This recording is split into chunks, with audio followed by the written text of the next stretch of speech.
Happy holidays. Want to give your host a gift? Consider subscribing, rating, and reviewing the show this holiday season.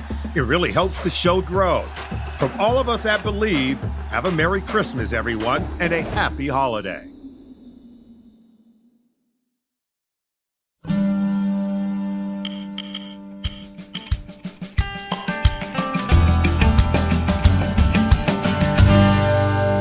Welcome back to Big Little Lessons. I'm Kristine, and I'm here with my longtime teaching partner and dear friend, Jenny. Wow, Jenny, we're rounding out 2025. Can you believe it? No. Where did this year go? It went. It's gone. We're at the end of it. It's crazy. So today we're going to talk about a season every teacher remembers. All the firsts. The first day, I remember that like it was yesterday. The first weeks, the first months, all about your first year. That beginning place where the adrenaline wears off, where routines hopefully finally settle in and the real learning begins. But yes, it's as we reflect. Yes, that mid-year moment, those first year of teaching teaches you just as much as you teach your students, especially when you hit that mid-year point. It's that time when you look around your classroom and you think, okay, all right. I survived the beginning meetings, the month of September, Halloween, parent conferences, December holidays. I can't believe I made it. I've learned so much, and there's a lot ahead of us. But you're only at the halfway point, not even quite halfway. But it's humbling, and yet it's hopeful, and it's really such an important part of becoming a teacher. It really is. So today, as I mentioned, we're sharing some of our first year stories, what surprised us, what shaped us, and the tiny wins that helped us find our footing. And then we get to welcome a special guest, my niece, Katelyn. Hey, wait a minute. Just kidding. She's actually Jenny's niece.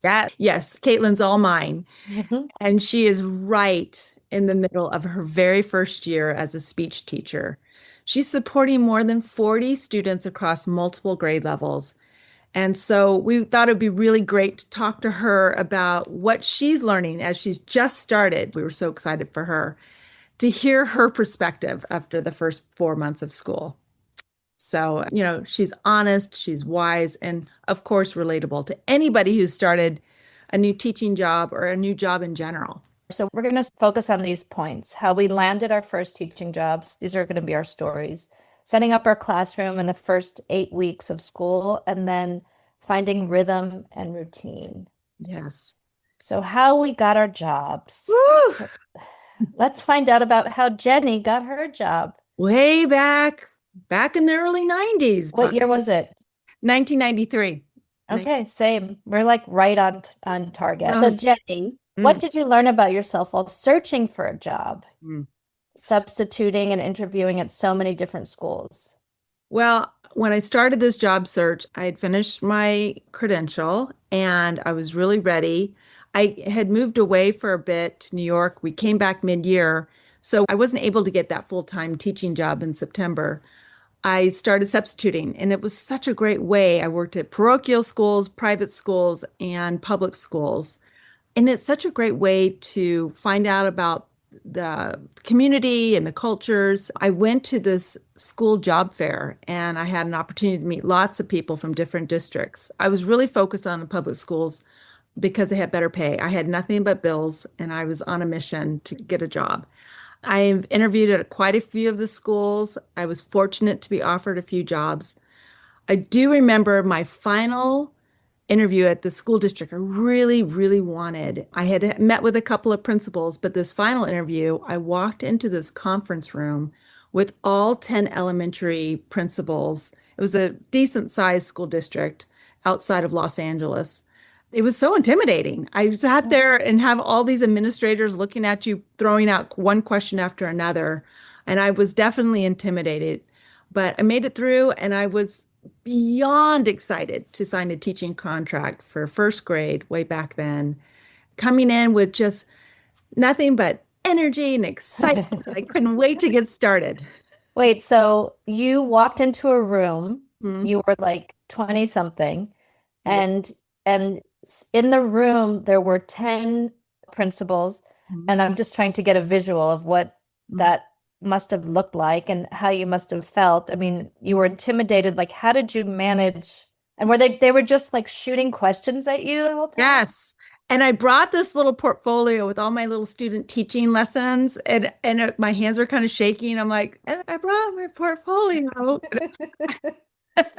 I'm like, just seem really confident. Just, even though I might not have all the answers, but act like you know what you're talking about. And I think the earnest enthusiasm helped to push me through, because I really wanted to be in that classroom and I really needed a job. So it was a combination, but really more importantly, I really wanted this job at this. So you must have been so relieved and excited and Oh, happy, yes. all kinds of things. When I went to go sign that contract, I was just giddy. I just thought I had won the lottery. I thought this is going to be, now the hard work is done. I've gotten my credential. I've substituted all over the place. Now I have my job. I can settle in. Ha, ha, ha. Little did I know how much work it was going to be. Right? What about you, Kristine? How did you get your first job? So my story's a lot different. I'm not going to lie.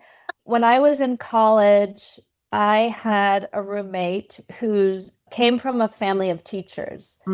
And when I had decided to become a teacher, I got close to them and I spent a lot of time with them. I really enjoyed them and I thought they were really smart and interesting. So when it was my final year in college, I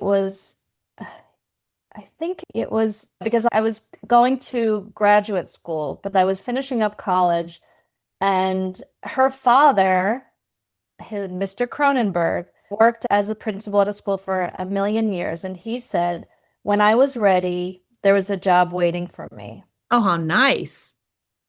I mean, just being told you've got a job. I was thrilled. And I was like, that's fantastic. And I didn't even skip a beat.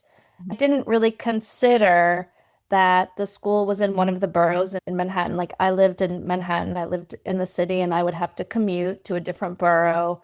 It was a really low income, high crime area.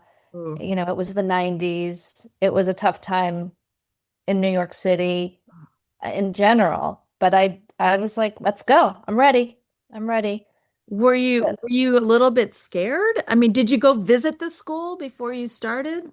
So actually, I think I made a mistake chronologically. So I wasn't graduating college. I was finishing up my master's. Okay. I did have my master's when I went. So the summer before I graduated, he said, why don't you come and work at the school for the summer in the summer program with the kids? I was like, that's such a great idea. So I jumped on that, and I had a wonderful time teaching there in the summer. It was different because it was summer. I wasn't the lead teacher. I was following someone else's lead. It was a small amount of students. They were adorable. So there was nothing to make me hesitate or think that it was going to be anything other. So you had a pleasant summer, small group. You were assisting a lead teacher, and it's summertime, so it's not quite the structure of a school year. Yeah. Okay. Yeah. So then when you finished your master's, now you're ready for a lead job. How did that conversation go? You're not going to believe this.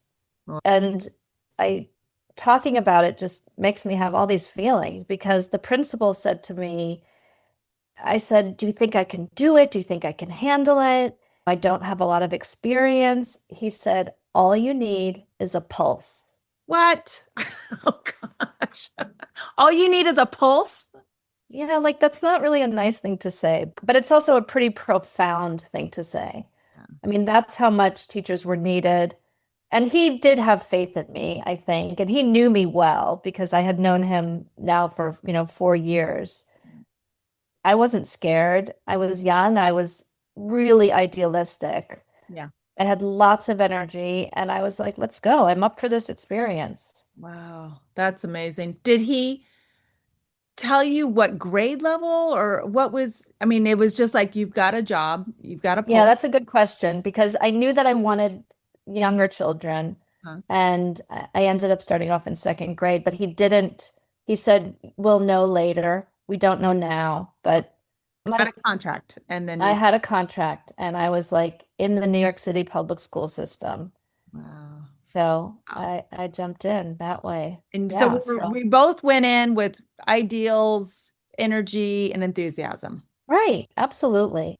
For the kids. So, so we have our jobs. Yep. Now we have to set up our classrooms. Hmm. How would you describe the district and the school you were hired into? What was it like? So my district in the school is just north of Los Angeles. It's a very affluent area, highly educated families. It was privileged, at least a stay-at-home parent or a full-time caretaker. So we had lots of volunteers. This district still has a great reputation with lots of professional development opportunities. It's an ideal school district. I was really excited to get this opportunity. And Yeah, that yeah, sounds great. nice. Yeah, Yeah. good. And so that was really nice. And I do remember I wanted second grade on up, but the Oh, job, you wanted second grade up? yes, I wanted second grade on up because I thought the kindergartners were just too wiggly. I did first grade. I wanted second grade on up. So, you know how you make plans and they don't always pan out that way. So I got first grade. So it's Wow. like, okay, off we go. And I do remember getting the keys to the room and walking in, and there wasn't one single Oh my item in the gosh. room. No, there was no storybooks, there was no curriculum. There was an old basket of rulers and an old basket of very, very old unusable scissors. And that was all I had. So, and I'm broke and I'm thinking how I'm I don't know. I was kind of like I just went through it. I was like I knew right away I needed to get to know the other teachers because Yeah. I just didn't have anything. So it was tough. That was hard. It was So tough. what assumptions did you have going in? Like, I mean, you assumed that you were going to have supplies. You didn't have supplies. That, there was so much we assume, and then a lot of that shifts and changes. Yeah, and it's interesting when you start at a school, you have those beginning of the year school meetings. And so it's like a rally. It's very idealistic. Everyone's fresh coming off summer break. And so I was fortunate that the other teachers in my grade level were wonderful. I had one in particular, and she was very, very helpful to me. And so that was really good. I assumed that if I worked really hard and if I worked, it would all come together. But there's just some things, you're going to be challenged with. And when I look back, I'm like, wow, I was really starting. You remember, we didn't have all the online resources. We had to go to a Lake Shore. There was other stores. I can't even think of the names. Yeah. But to get your textbooks, I'm like, there was just a lot. But Well, and do you remember, like, before even Xerox, the ditto makers. the ditto makers Yeah. that I think probably gave us like brain cell damage from breathing in all those fumes.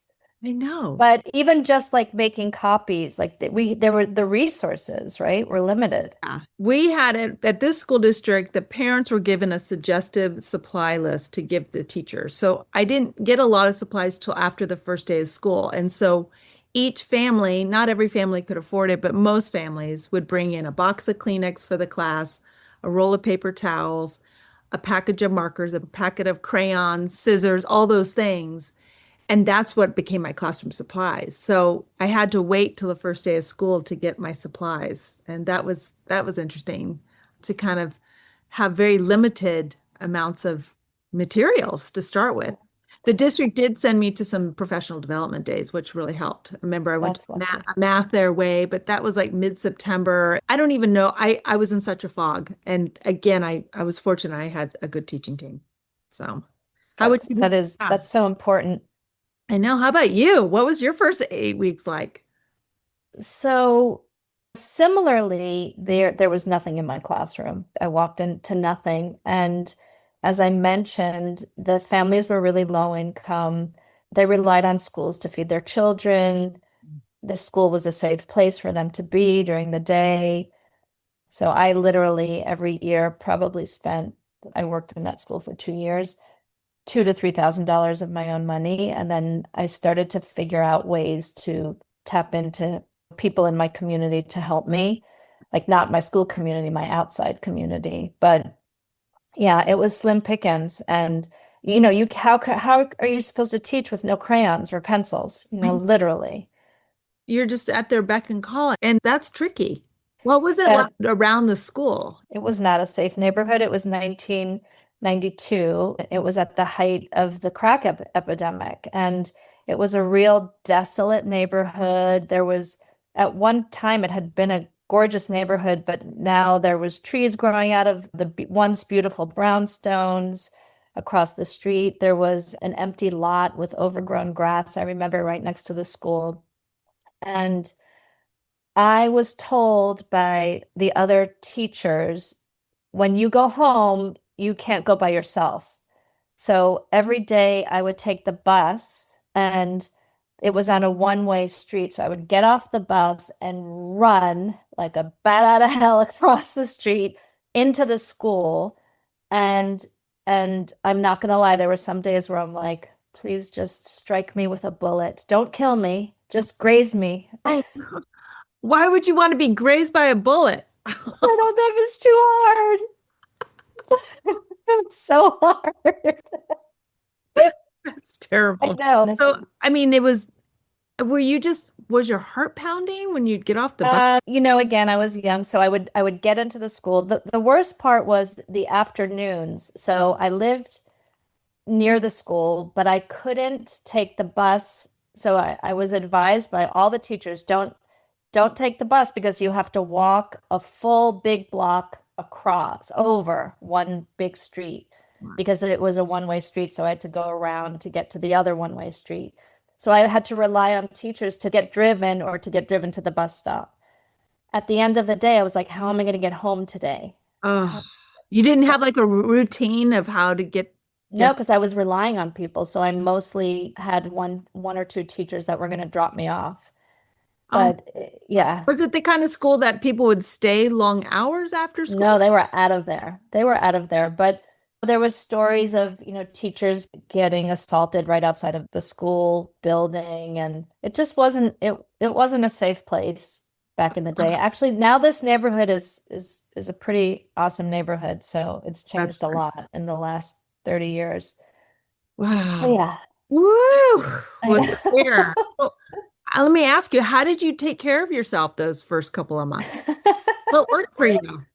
I mean, I mean, my heart I'm like getting hot just thinking about that. I So, think I started therapy. okay. Well, that's good. That's good. That There. was helpful. Yep. Honestly, I have this really vivid memory of, getting dropped off. Oh, I would stop off at the health food store. I would get a bag of blue corn tortilla chips Yes. and black bean salsa, and I would literally get into bed. It was 4 p.m., I kid you not. And I know this because Oprah was on, and I would snuggle up, watch Oprah, and probably not wake up until the next morning. I was so exhausted. Oh, thank goodness for Oprah. I know, but Maybe. it was no joke. Um, okay, so what did you feel familiar? I mean, you were these first 8 weeks, you would get to school. You didn't get your wish of having a grazed bullet, but okay. So what helped you during that Terrible. when you Oh were my gosh, the children, of course. There was really lovely parents too. Once the job, I mean, it was hard. The kids were coming from some rough places, but their smiling faces, their warmth, the feedback I got from the supportive parents, like that really fed my soul. And I think, you know, that's something that never has changed for me. But right? it was when I first got a taste of it. And it was, this is where I want to be. This is what I need to do. This is what I love. Oh, So, that's great. I know for me that having those nice families who are like, what else do you need? What else can I yeah. bring you? And I was amazed. I do remember that first for few 8 weeks, people were bringing their old books. I remember I got all this material like felt and material. And I remember that because I had storage in a closet. The school's up in the mountains and a little mouse got in there and made a little, Ugh. that's another story. Anyway, No, but for me, there was a lot of that was unfamiliar. It was a lot of new. I think one of the things that I didn't mention that was also interesting was in the 90s in my particular school and that school district, they were still tracking kids, which meant that they were grouping them homogeneously. So Mhm. they were assessing them and they were putting them into classrooms based on their ability levels. So my first year, I had a second grade classroom. I only had 19 students, which was really small for public school, but I had the fourth second grade class. So the classes went 2-1, which number one was the highest ability, and then 2-2, the next highest, 2-3, and then 2-4. So I had the lowest ability levels. A lot of those kids were crack babies. A lot of them were neurodiverse. A lot of them were abused and struggling. And it was just, yeah, I mean, just a I can lot. imagine the emotional regulation or Yeah. the needs that they had. There were probably just a lot. Yeah. Oh, wow. Yeah. I kind of want to go back. Oh, I do. I feel like you feel for these kids. You yeah, just want to help them. yeah, that's it. I mean, Yeah. they're precious little people. And did they give you a lot? I mean, do you Did they connect with me? connect? They definitely did. They definitely did.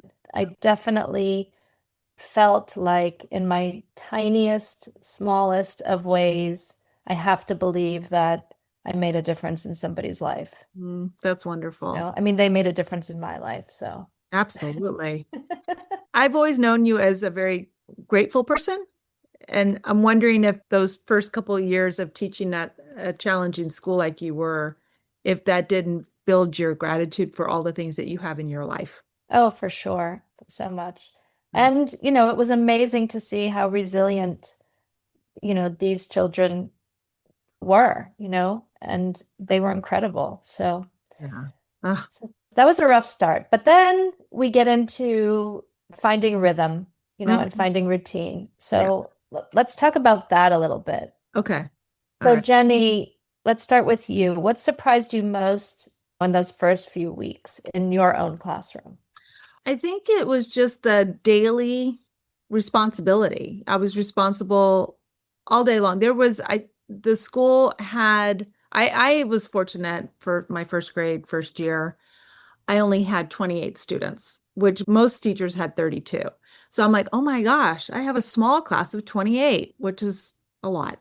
And there's no assistant at all. I had two specialists. I believe I had a half hour with music class, which I had to assist the music teacher. And I had a half hour PE instruction per week. And I also needed to stay. So I was with the kids all the time. Our kids went home earlier on Wednesday. They called it banking time. So then I could meet with my first grade fellow teachers, and that's when we would plan it for the following week. So, Wow. Yeah, the expectations were nuts. yeah, I worked all the time because I was grasping things. I just didn't have I was brand new to it. So I didn't have like, well, last year we did this and last year we did that. This was the base year. So it was a lot of creating. And then what would you say was harder even than what you expected? I definitely think the classroom management, having 28 very, they're little kids. They're 6, 7, Mhm. maybe 8 years old, but they are busy and they're all at different ranges. And so trying to instruct, engage, and manage all these little people, and then thinking, what am I going to be planning this afternoon? What am I going to be doing next week? And grading and meeting with parents. It was a lot. The other challenge I had was the fall of 93. We had these huge fires in hills of where I was teaching.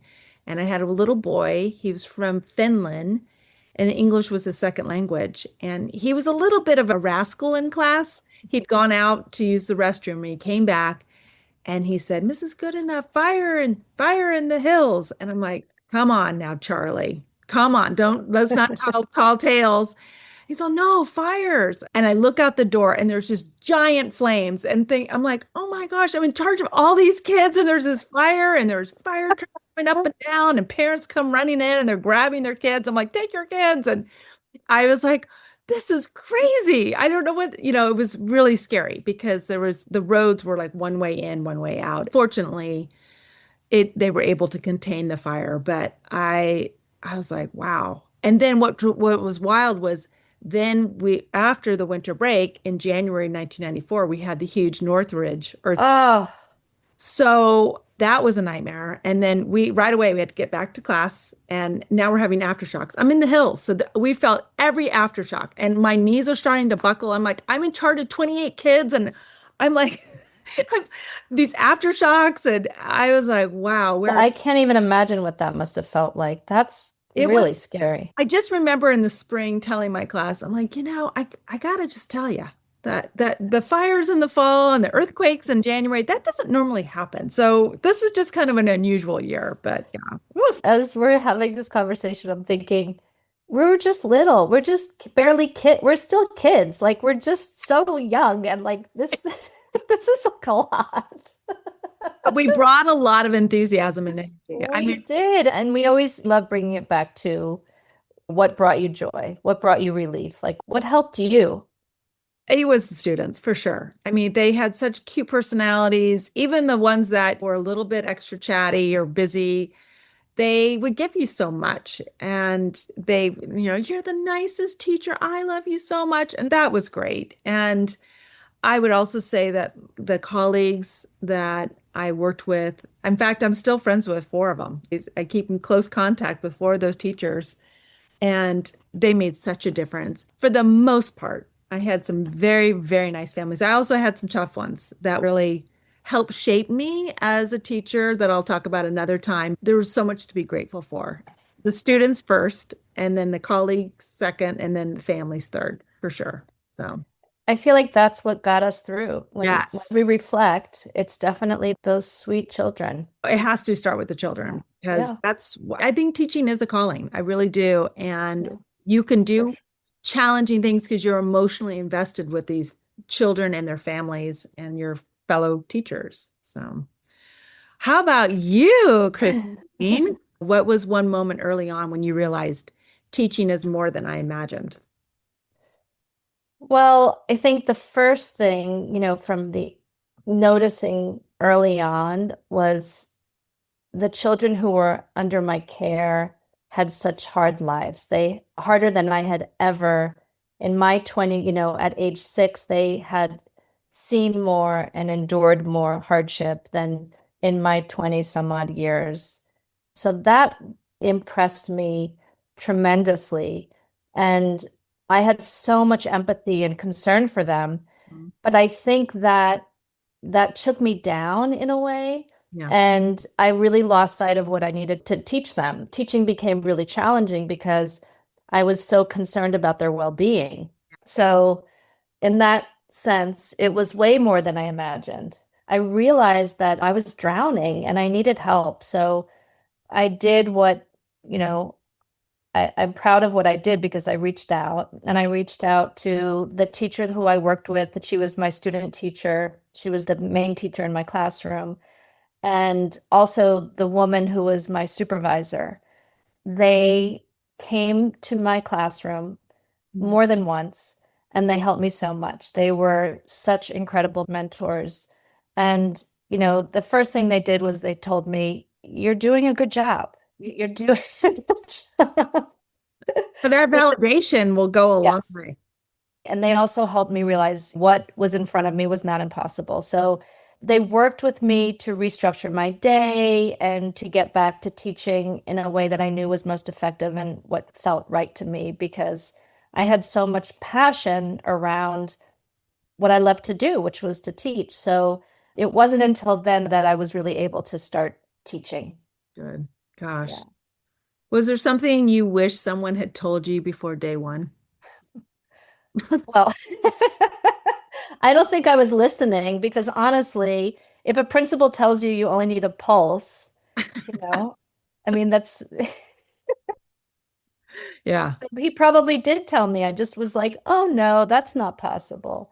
And he did also say something else that stayed with me. He said, your biggest challenge is to keep your students in the classroom. Once I guess he knew I was having this second grade classroom that was, the most challenging second grade classroom, that it was going to be hard to keep them in the classroom. And he was not wrong. He Wow. was not wrong. Do you know that movie, The Gremlins? It's like an old movie of these little creatures and they're running around and they're like attached to the fan, like flying around. Oh. There's like a bar scene, and that's what it felt like. There's that series, Mrs. Wishy Washy, and there's the ones with Oh, the meanies, the the meanies. The meanies. meanies I came mean, came to school. and they splashed paint on the ceiling and they splashed paint on the floor. But Yeah. these kids were not meanies and they were not gremlins. They were lovely, lovely, sweet children who had hard lives. Yeah. Did they try to get out of the classroom often? Oh yeah, yeah. I was bit. I was trash cans were thrown. Oh my gosh. Yeah, it was tough. So do you remember how you kept them in the classroom? I mean, that was kind of a big challenge. I think there was some other teachers. I definitely would talk to the principal and ask for help. When a student was having a moment, there was a resource room teacher that was really helpful. So yeah, I did my best. They stayed in the room. Once we hit the rhythm, they were more happy to be in the room. It takes those first couple of months where they get you, you get them, and you find that rhythm. I know for me, I felt like I came into my stride with my students. We understood each other. And then that with the help of colleagues as well. I do remember having a teacher who taught third grade. She taught first grade for many, many years. And she said to me, it was like a gift when she said, I have so much first grade curriculum. How about you come over to my house over the winter break and you can take all my first grade curriculum? And that I felt like it was such a gift to go over there and take boxes and boxes of first grade curriculum. I'm so grateful for that because it helped me get my grounding. And I worked the entire winter break trying to get ready for coming back. So, what was the small win for you, Kristine, that kept you going that first part of the year? Well, definitely Oprah at the end of the day. My chips. I think when I think about those kids, and once I had more confidence, the small win was watching them react to what I was, my teaching, Yeah. watching them learn. So, looking back now, what lesson from getting hired and starting out still shows up for you today, especially in that first half of the school year? I feel like the beginning of school is hard no matter what, right? So this is my 34th year teaching, and I still have in my mind an expression which I also heard as a young teacher, don't smile till December. And, now that I'm older, I know what that means. It's important to stand your ground and to establish routines and boundaries, but it's so important to ask for help and have mentors, Yeah. right? Who you trust and who can help you regain confidence and point you in the right direction. And, we've been lucky, Jenny, because now we're on the other side of it and we've been able to help younger teachers, which makes me feel so good. I I love that. agree. I know for me, looking back in 93 and now today, there's so many different kinds of schools, and it's important to look for the right school for you, what's calling you. And then, recognizing that when you begin a new job at any time, that there's going to be a level of learning and taking time to learn the rhythm and to practice and then reach out for those mentors. You need it. I mean, I think so often we think we have to have it. We're like, I'm qualified. I can do this on my own, but you really do need to ask for help throughout your whole life, but especially at the beginning because it's brand new. Right. Especially, yeah. I mean, not just with teaching, but I think, it's an interesting career in the sense that you can learn and learn and learn and learn and learn. And then until you get into that classroom, none of it goes out the door. There's nothing like being in the classroom. So that I'm going to segue into our guest today. Oh, She's brand new to all this. And of course, she's near and dear to my heart. I've been lucky to watch this young woman grow from childhood all the way into her first moment of her first year of teaching. Oh, we're so excited to welcome Katelyn, Jenny's niece, and a first-year speech teacher. Katelyn works with more than 40 students across different grade levels. She builds relationships, she's collaborating with teachers, and she's learning so much in these first months. So a little bit about my niece, Katelyn. She's born and raised in Southern California. And I just have to say, Katelyn has always had a heart and compassion for young children, whether it was babysitting or teaching Sunday school or vacation Bible school. She just has always had a heart for them. She recently graduated from the University of Houston. Go Cougars. Katelyn majored in psychology and completed a speech certification. Last summer, she moved from Houston to a very small town in Eureka Springs, Arkansas, and there she was hired to be the school district speech teacher. Katelyn has a beautiful husky that keeps her very occupied outside of the classroom, and then in her free time, Katelyn likes to cross-stitch, to decompress, and then discover new things around town. So cool. Katelyn's first year looks different from ours, but the feelings, the discoveries, the challenges, the mid-year insights are surprisingly similar. So let's bring her in. Katelyn, Hi, Katelyn. Hi. we're so happy you're here. So before we talk about this year for you, we always like to start with asking you, what is your earliest school memory? Something from preschool or kindergarten, anything that stayed with you? My earliest school memory is in preschool. I was lucky enough to attend preschool at the church that I attended every Sunday, so I already had quite a few friends there. I was psyched to find out that I got to see them more than once a week, more than just for 1 hour. I've always been a social butterfly. That's what my Aunt Jenny would always call me growing up. So I was really excited and happy to find out that I was going to be in an environment to meet new people, but also to further the relationships and friendships that I already had through Sunday school. And I actually still talk to some of them to this day. Oh, you do? That's wonderful. Yeah, some of them, not all of them, but some of them I do. My gosh. That's great. I loved hearing about those earliest memories. Me too. So, Katelyn, you graduated from the university just a year ago, and this Yeah. past summer you moved to a completely different state. So that's like a lot of transitions. Can you tell us about what led you to getting the job, like how you got the job that you're currently in? Yeah, so when I moved to Eureka Springs, I wasn't necessarily looking for a teaching job. My Aunt Jenny always would tell me that I should go into teaching, but I was like, no, not for me. And so I was kind of just looking for something to build my resume. The job market was super scarce. It still is, there wasn't much out there. And so while I was digging through LinkedIn and all the different platforms that we use these days, I realized that the school district was hiring. And so I reached out to them just to see if there was anything that I could apply my degree and certifications towards. Obviously, I had worked before. I've been working since I was 15, but it was mainly in food service, and I dabbled in working with the county and United Way, offering resources for low-income families and individuals during the pandemic.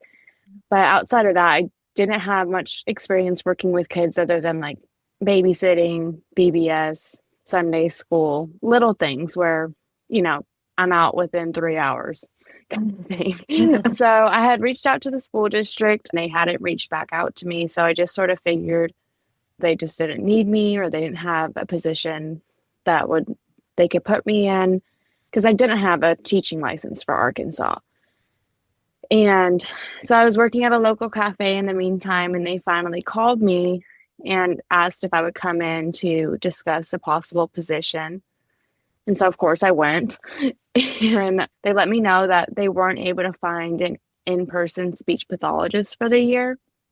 They were able to find one to work remotely, but they would need somebody to come in to do basically anything that she wouldn't be able to do being remote. So scheduling the students and then scheduling IEPs, filing those paperworks, getting the kids to and from classes, just everything other than the full curriculum.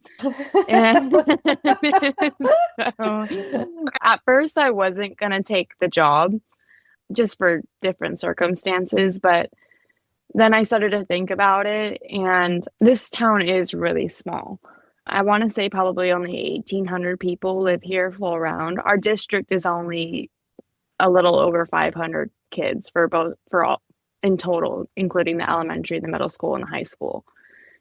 And so it was kind of one of those moments like, well, if I don't do it, who's going to do it, And I have always had a passion for wanting to help kids. That's always been my goal. No matter what my job was, I always wanted to make sure that I was helping kids. And so I just decided to take the opportunity and take it as an opportunity to start that journey to build towards helping kids, helping their speech along the way. I'm thinking about the speech pathologist. So the speech pathologist is online. Mm-hmm. You're working with the students in person. Where do you meet your students? So we have an office, and then the speech pathologist uses Zoom. So every morning I'll go in and I'll join the Zoom meeting.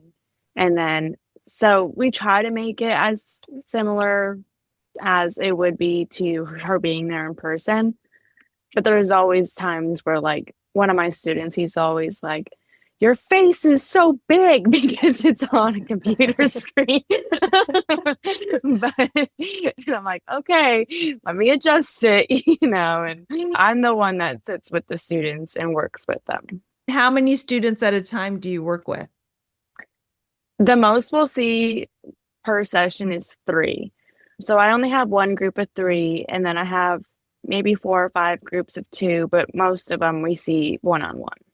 And they meet in your office. Do you go to the classroom, pick them up, and then bring them to your office? Yeah, so I'll go to the classroom to pick them up and bring them to my office. Some of the students can walk back independently. Some you got to be there because they'll run or they'll hide in the restroom or they'll find ways to get out of going back to class. But mainly that's the older kids. Huh. The little ones, I walk back anyways just because it's school policy. Okay. So how was it getting oh, sorry.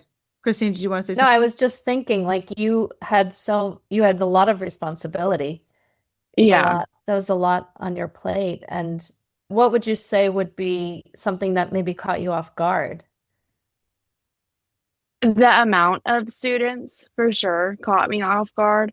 Because when I did my interview or when I went in to discuss this position, it was at the elementary school. So I thought, okay, the elementary school only.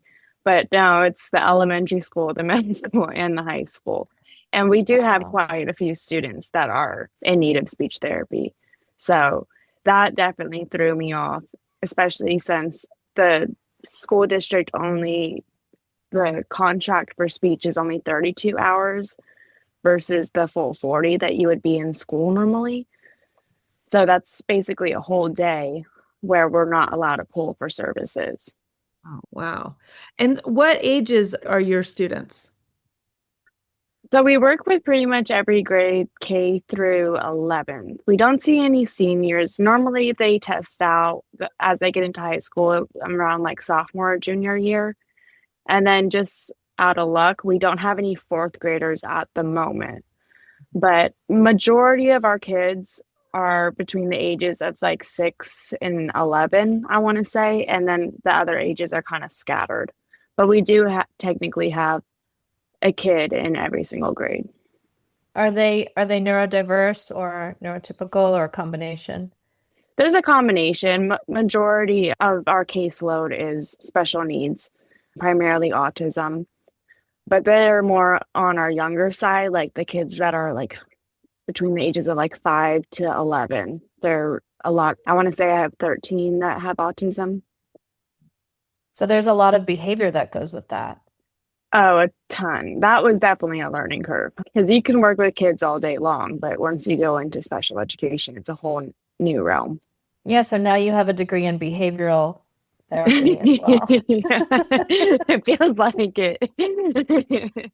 Yeah, I remember talking to you and you've said that 10 of them are not even verbal. Yeah, some of them aren't verbal. Some choose to be nonverbal, and others are just completely nonverbal. Two of my students have devices that they communicate with, but they're also really smart where they know how to completely shut down their device, where it takes about 15-20 minutes to get it to turn back on. So if they don't smart. want to work with you, then they're just not going to work with you. But found ways around that. Practice twiddling thumbs while they restart. Exactly. Oh my goodness. So, wow, you are really having to adjust with each student you meet with. Woo, that's a lot. So, have you had moments where you're like, I would imagine you've had some really hard days. Oh, yes. Okay, so you've had days where you're like, what am I doing? Yes, that has definitely been days where I'm like, what am I doing? This is not worth it. But our sessions they typically only go for 30 minutes. So it'll be one session that's super rough where a kid is just fully wailing out on me and not participating and gets aggressive or screams and just doesn't want to cooperate. And then the next student is super hyped up to go to speech therapy. So it's just you take it. People say take it one day at a time. I take it 30 minutes at a time. That's so smart. Have you had a moment where you felt encouraged, like, okay, maybe I can do this?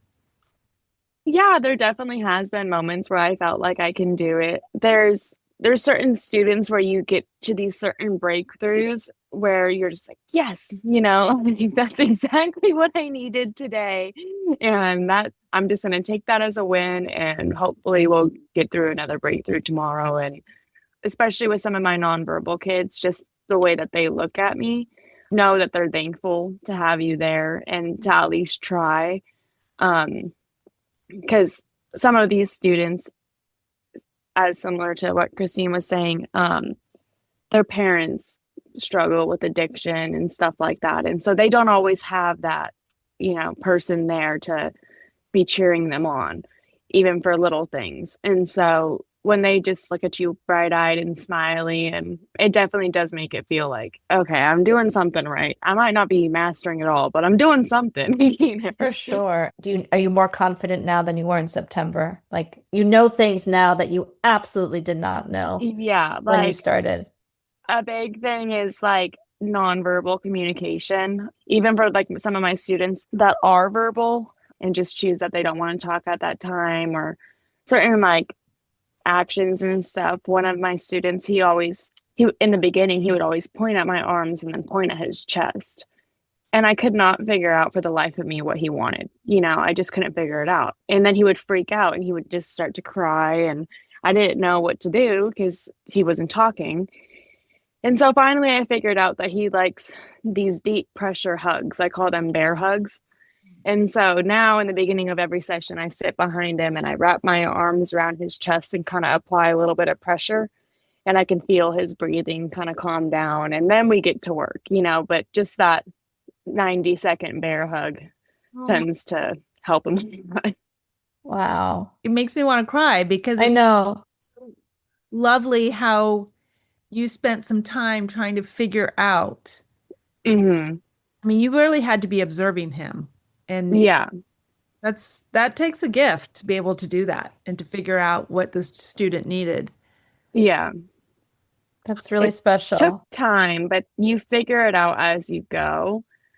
And just like what he was doing to himself too, like he would be trying to do it to himself, but his arms only go so far. He can't hug. You can try and hug yourself, but it's not like a hug. And so once I saw him doing that when he was getting upset that I didn't know what he wanted, I was like, let me just try it. And then I was like, okay, check, we got it, But you know what? That's a huge win, Katelyn. That's a huge win. Yeah. And they're building that trust with you. Some growth from the very first week to today, to the end of 2025. Are you seeing some connections with the students? Oh, for sure. Whether they're verbal or nonverbal, they'll come and grab my hand and want me to like go play with them. One of the students, he wrote me a Thanksgiving card saying how thankful he was for me, and that was definitely a win. It reminds me that even though they don't necessarily like speech, they like me. And so that's cool. That's great. Yeah, I have it hung up in my office as a little reminder that I'm not completely failing. Not at all. I just want to be clear, you support students across all grade levels, what I think is so challenging. And you have 40 students or Right now we have 42, but some of them are testing out. So they'll be okay. reevaluated, and then based off their progress so far, they'll probably be dismissed from speech. But then we also have a list of like, I want to say 4 or 5 students that we need to screen after Christmas break. And then if based off of like the results of their screening, then they'll be added to our schedule. So they So it's rotate, constantly changing. they Yeah. rotate in and rotate out. And so how do you Yeah. organize your caseload? Like how do you keep it all together? It's in the beginning, it was really difficult. I definitely did not think that it was possible to fit that many students in a school week, especially with each session being 30 minutes, and most are seen multiple times a week. We try our best not to pull them during their core curriculum or their specials. Sometimes we have to pull them from their specials, but it's pretty rare that that happens. So it was just a matter of figuring out the school schedule and how they, when they assigned blocks for kindergarten to go to recess and then kindergarten to go to music, and when their teacher teaches math and when they do English, and then when it's just like free play. And then we pull them during that small little window that they have. And thankfully, every grade is different. So if one grade is in math, more than likely another grade isn't doing anything. And so that's my opportunity to pull them, and then I punch them in. And then it's just set in stone. So the teachers know, we share our schedules with them. And it's like, I'm pulling Charlie Tuesdays and Thursdays from 8:30 to 9. And that's just how it's going to be. Do you keep it all like on like a Excel spreadsheet? Or I don't know. Yeah, we use Google Sheets just because it's easier, since the school district's emails is technically partnered with Gmail. And so then I could just share all, and then they can all check the schedule in case they forget or get mixed up. Speech isn't the only therapy that the school district offers. We also have physical therapy and occupational therapy. So we have to make sure that all 3 therapists aren't trying to pull the student at the same time. And we try and give them a break in between therapies too, because we don't want to pull them from physical therapy and go straight into speech when we know they're going to be tired. Okay. Yeah. I'm so glad there's so much available for these kids. I think the district really... does. Yeah, they definitely offer a lot, because I don't remember that ever being offered at any of my schools. No, that's great. I mean, I'm thinking back now to my first year, and so many of those students in they all needed support, and they were not getting anything that they needed. So yeah, so do you think that so you have to collaborate with multiple homeroom, with multiple teachers, does that look different than it does now than at the beginning of the year? Yeah, in the beginning of the year, I was definitely shy, and I didn't want to overstep my boundary by any means. And the school district, a lot of them have worked there for years, so they've never seen me before. I learned really quickly that teachers some are really on top of it, but others, they don't get back to your email until 4 or 5 days later. Now I've definitely grown the confidence that I know their schedules and I know their prep time periods, and I'll just go in and put them on the spot and just say, I have such and such that I need to schedule, and I need to know when his availability is. And usually they're super helpful, and they'll help work around our schedule and good with communication. There's, of course, always a few teachers that are a little unwilling to work with us, but my boss is amazing. And so I just go to her, and she works out the nitty-gritty details and stuff, and basically tells them, I'm telling you, we have to. So, and so that's great, because, takes it off my shoulders.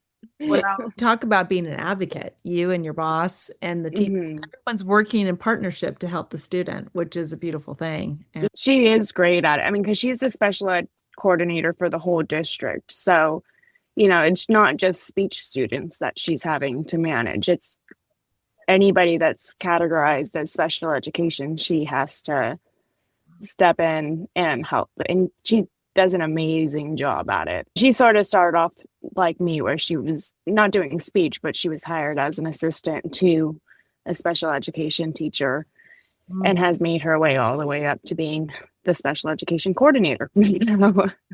God bless you both. I mean, all teachers and specialists, but it's really important work, especially Mhm. as these kids are growing. We want to support them and help them grow to be their full potential. Exactly. Well, let's see. I wanted to ask you what's a skill that you didn't expect to build this quickly? You're just thrown in there. So what did you find out about yourself? I definitely found out that I have an immense level of patience. Not just with the students, but with the adults as well and parents. So that's definitely something that, I think deep down, I knew that I had a good level of patience just from working in food service. But it's a whole different level when you're having to communicate with students, parents, and teachers.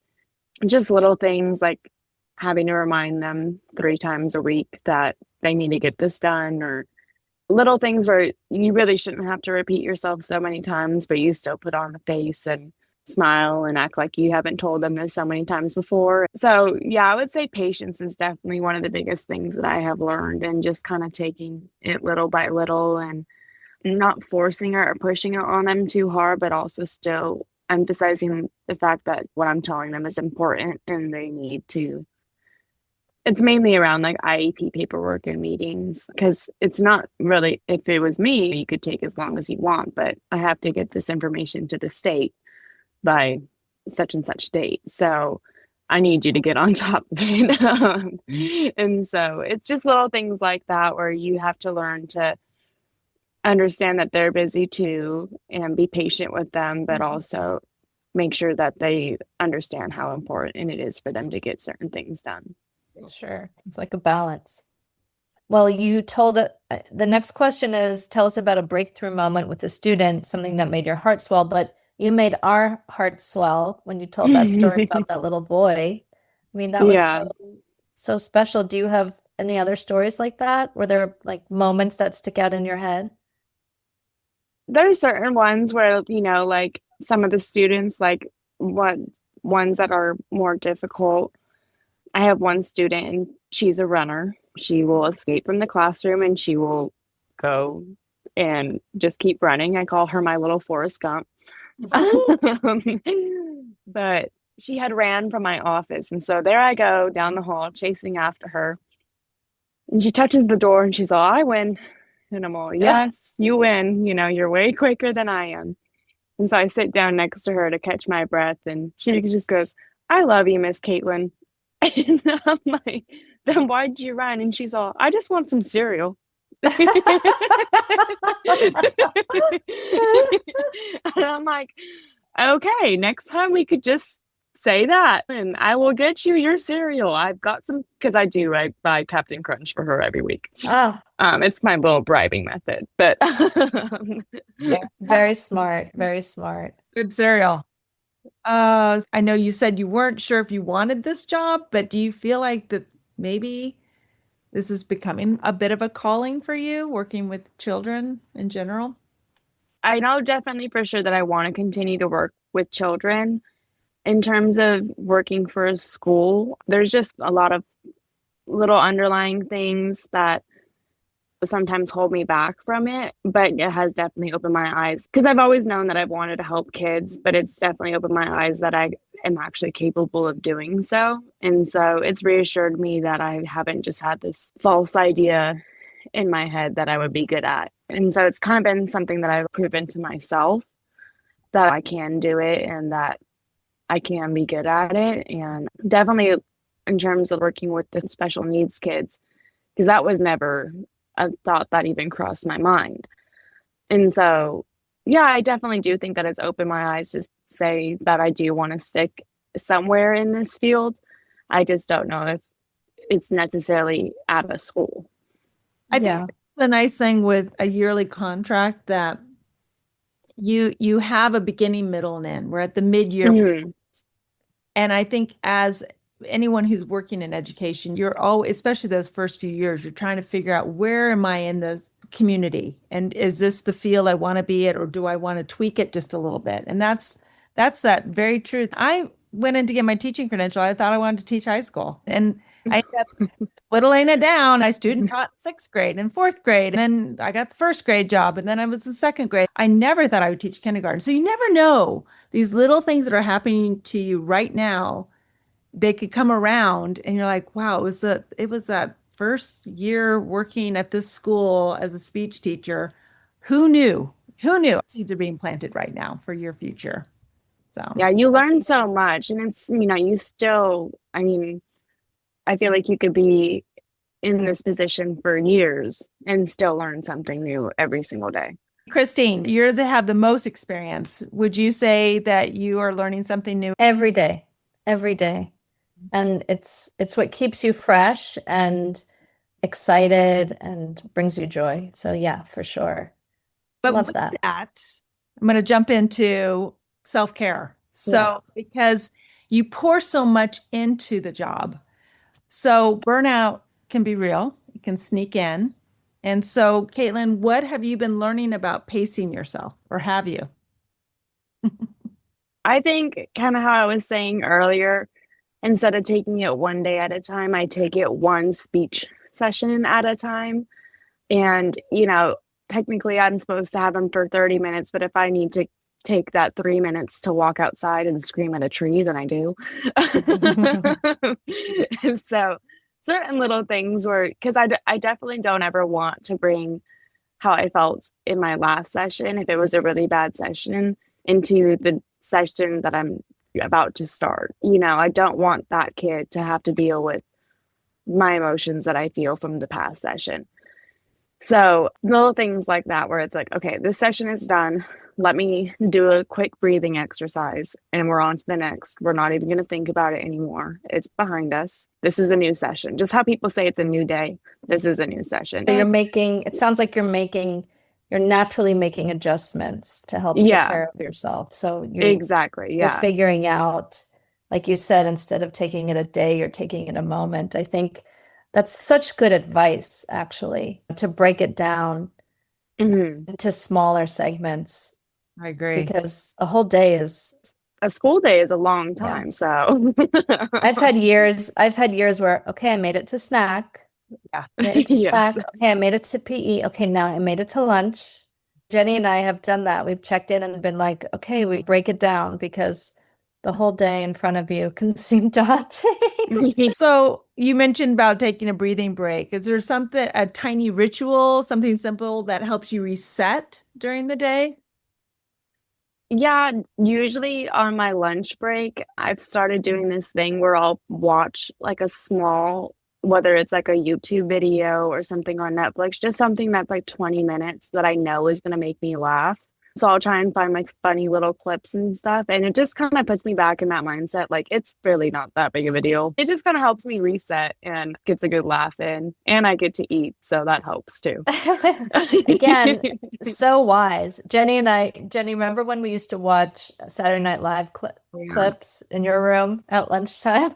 We love to do that because laughter is everything, and it does kind of reset you, and you have a good laugh. It gives you those good feelings and you're like, okay, next we can do this. Yeah. Oh, so fun. Well, I have so much wisdom. I'm really enjoying listening to you and hearing about your journey, because you have a lot of really, really wonderful, good things to share. You. So I'm very proud of you. I love having a niece. So Katelyn, we've been doing this cute little speed round. So we're gonna ask you some questions quickly, and just the first thing that comes to mind. Okay. So rapid fire. First thing that comes to mind. Okay, ready? What's your first year teacher survival food?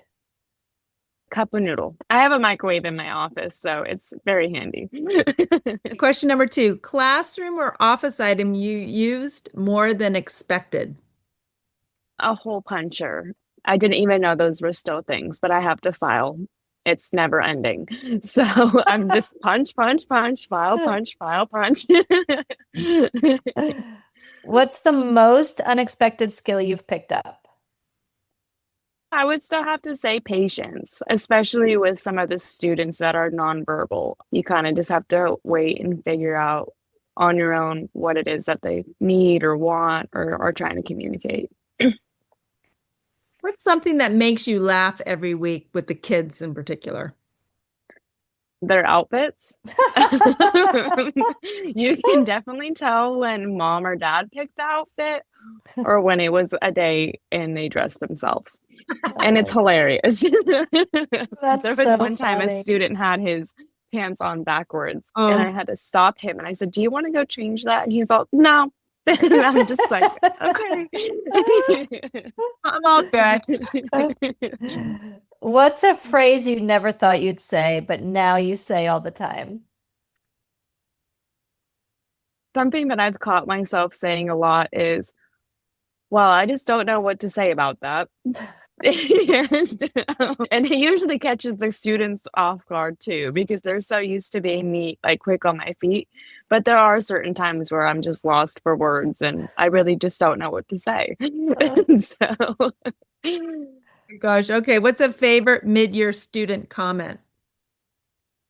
oh gosh, just recently I had to leave the room because I was laughing so hard actually, but one of our students, they had gone home, or not gone home, but they had left for a doctor's appointment and she came back and she came into the room and she's just shouts as loud as she can and she goes, "Okay guys, I'm back in the groove." And like it was like a public service announcement. Like she is back, she's with us, she's, Let's doctor go. said she's good to go. That's so cute. It's like kids say the darndest things. Yeah, exactly. What are 3 words to describe your first semester? I would say chaotic, fun, and heartwarming. Oh, that's so good. Caitlin, hearing your reflections remind me of how much growing happens in the first few months of teaching. I mean, honestly, I feel like we've just gone down this journey together. It's amazing what shifts between September and now. And I think I imagine that you feel so good to be in the now. Oh yes, most definitely. That first 3 weeks was rough, to say the least. And that you learn a lot reflecting upon that. Well, as your aunt, it just fills my heart to watch you step into this work. And as a fellow educator, I hear echoes of my own beginning in your stories. It's like, oh yeah, it's real. And there's just nothing like having to figure it out. And there's no way to get it there except to go through it. And it's Yeah, and it's a reminder also that even though the tools and the times change, the heart of teaching stays the same. I mean, this is, 30 years later, and the heart is there. It's such a good thing. Yes. oh, we're so glad to have you stepping into as a new young teacher. We need you out there. We really do. And so keep going. So Keep going. woo! Well, this is a time where we kind of talk about our big little lessons. So, Kristine, what did you learn from Katelyn? All these big little lessons from her. Oh my gosh, she had so much wisdom to share. Well, teaching is hard. Number Yeah. 1. That's definitely a big little lesson. I love the learning about patience Mhm. and shifting and also focusing on the positives that she sees in her students. I loved hearing all of those stories, finding the bright lights that keep you going.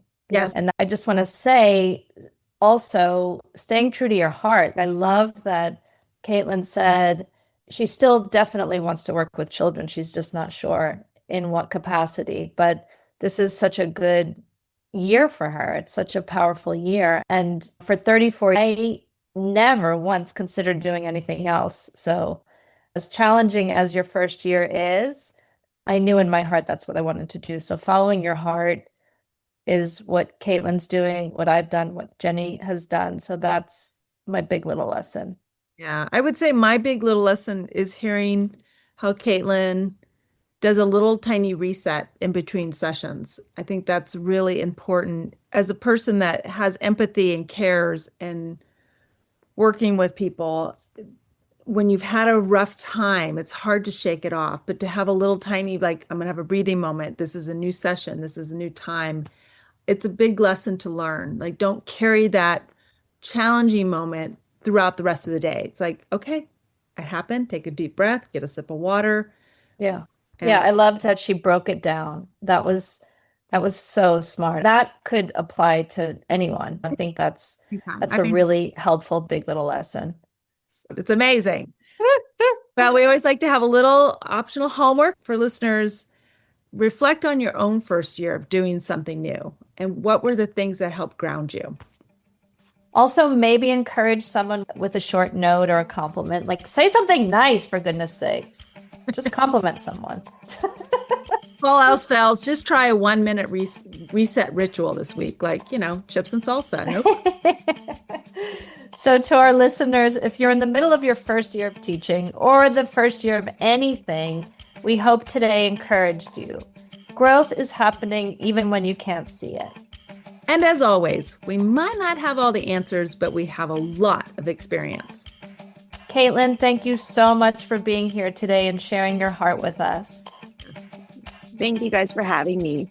Oh, it's so fun. We loved hearing your first year stories and, keep us posted what's going on. We want to know.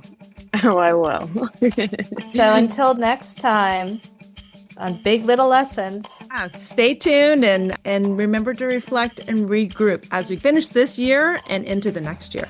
All right. Bye.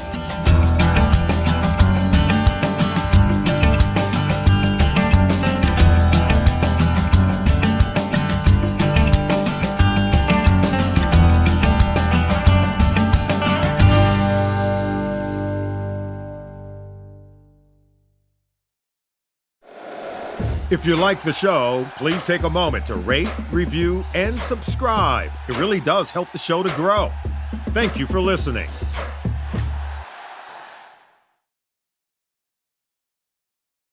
Happy holidays! Want to give your host a gift? Consider subscribing, rating, and reviewing the show this holiday season. It really helps the show grow. From all of us at Believe, have a Merry Christmas, everyone, and a Happy Holiday.